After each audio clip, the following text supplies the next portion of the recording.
ស្ដីបងប្អូនអរគ្នាជួបគ្នាសាជាថ្មីថ្ងៃនេះចង់បង្ហាញបងប្អូនតទៅនឹងការចូលទៅក្នុង Microsoft Word ដោយប្រើ keyboard យើងឧទាហរណ៍ថាម៉ៅរបស់យើងខូចឬក៏យើងអត់មានម៉ៅប្រើជាពិសេសអ្នកដែលប្រើប្រាស់ desktop នៅពេលដែលគាត់អត់មានម៉ៅគឺគាត់ពិបាកនឹងបញ្ជាកុំព្យូទ័រណាអញ្ចឹងតើយើងចេះប្រើតាម keyboard តែយើងអាចបញ្ជាវាបាន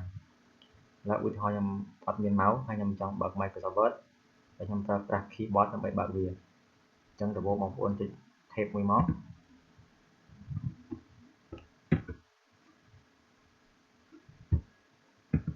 ដល់ពេលបងប្អូនចុច tab វានឹងលោតនៅកន្លែង start ហើយចុច tab មួយទៀតមកវាចូលទៅកន្លែង search នៅកន្លែង search យើងចុច enter មួយហើយបន្ទាប់មកយើងចុចអក្សរ W ដើម្បីប្រើប្រាស់ Microsoft Word ដល់ពេលដែលយើងចុចអក្សរ W ហើយវាចេញ Word មកហើយយើងចុច enter មួយមក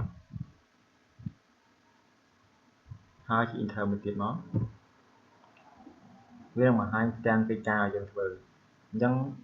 ដើម្បីបញ្ជានៅលើ icon ផ្សេងបានគឺយើងចុច R ពេលយើងចុច R វានឹងបង្ហាញអក្សរនៅលើនឹងអក្សរស្មើៗហ្នឹងគឺឧទាហរណ៍ថាយើងចង់ចុចទៅក្នុង file យើងត្រូវចុចអក្សរ F យើងចង់ចុចចូលទៅក្នុង home យើងចុចអក្សរ H ហើយបើចង់ចុចទៅក្នុង insert ចុចអក្សរ N អញ្ចឹងយើងមើលតាមអក្សរដែលវាបង្ហាញនឹងយើងចង់ចុចទៅក្នុងអីគឺយើងចុចតាមអក្សរហ្នឹងទៅឥឡូវឧទាហរណ៍ខ្ញុំចង់ដូរ font style ទៅជាខ្មែរ font ខ្មែរវិញអញ្ចឹងនៅកន្លែង font ហ្នឹងអត់មានអក្សរឲ្យយើងចុចទេអញ្ចឹងយើងត្រូវប្រើ tab ជំនួសវិញយើងចុច tab មួយមកចុច tab មួយទៀតចុចរហូតដល់ទៅលោតទៅកន្លែង font អញ្ចឹងដល់កន្លែង font ហើយយើងប្រើ arrow key ម្ដងយើងប្រើ arrow key មកក្រោមមួយមកហើយដើម្បីយើងរើសចុច arrow key លើក្រោមនោះដើម្បីរើស font ដែលយើងចង់បានឥឡូវឧទាហរណ៍យក font ខ្មែរ OS មូលឡាយនេះពេលដែលយើងចុចដល់កន្លែង font ដែលយើងចង់បានហើយយើងចុច enter មួយមកហើយតើមកចង់ដូរ font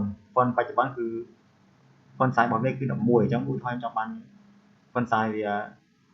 12អញ្ចឹងខ្ញុំចុច Alt មួយសិនហើយតើមកចុច tab មកហូតដល់កន្លែង font size ហ្នឹងដល់ទៅនឹងហើយយើងចុច arrow key មួយមកហើយយើងយក font ប្រមាណតាមយើងពេញចិត្តឧទាហរណ៍យក font 12ចុះហើយចុច enter មក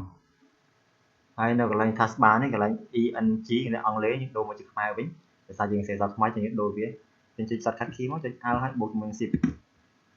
អញ្ចឹងវាដូរទៅជា font ខ្មែរយើងសេសខ្មែរអញ្ចឹងយើងអាចសេសខ្មែរបាន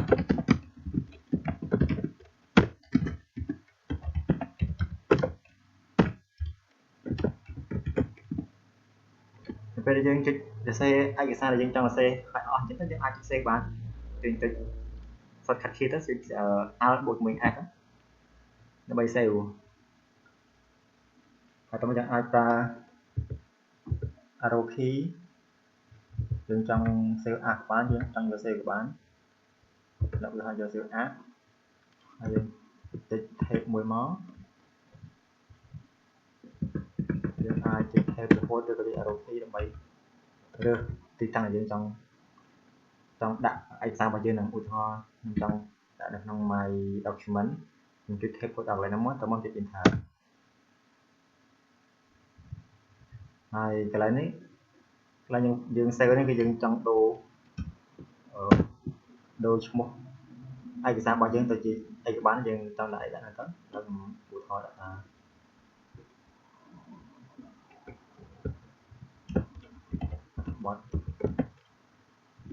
បត់មួយម្ដងហើយតើមកចុច tab មក tab រហូតដល់វាទៅដល់កន្លែង save ហើយចុច enter អញ្ចឹងអត្ថបទរបស់យើងវាបាន save រួចហើយដើម្បីបិទទាំងកិច្ចការរបស់យើងវិញយើងអាចប្រើ shortcut key ដែរគឺយើងចុច Alt បូកជាមួយនឹង F4 វានឹងបិទទាំងកិច្ចការរបស់យើងអញ្ចឹងការប្រើប្រាស់key គឺវាមានភាពងាយស្រួលជាងដែរដល់ពេលដែលយើងអត់មានម៉ៅប្រើយើងអាចប្រើ key ជំនួសបានអញ្ចឹងបងប្អូនអាចសាកមើលតាមនឹងបាន